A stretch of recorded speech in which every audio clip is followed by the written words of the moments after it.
We're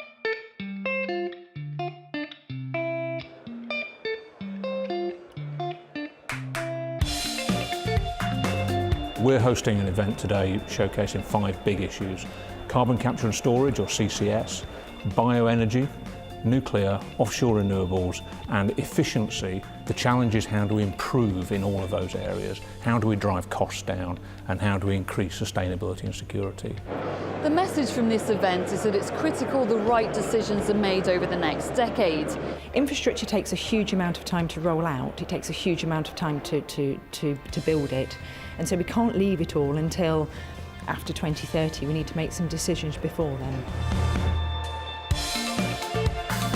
Good afternoon, everybody. Next, we have Professor Jim Watson, Director of the UK Energy Research Centre. I think encouraging people to get involved in having a say about where our energy system goes is really important. What policies and processes and procedures do we need to put in place today, such that when we reach the 2020s, we're not in a position of having to do something drastic? On the positive side, we've got a solid foundation for long-term renewable bioenergy production here in the UK. We have seen probably more change in the electricity sector in the last 5 years than in the previous 15.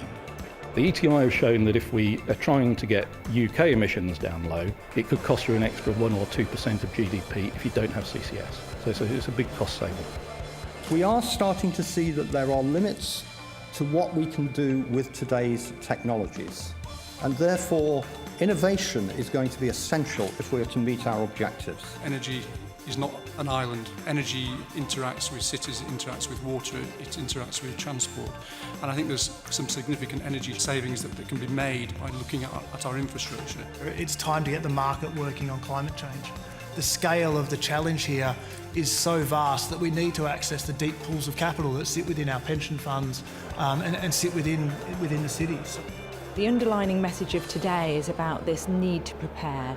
We need a systems approach. We need to think about how, not just about the role of an individual technology, but how they play into the whole energy system.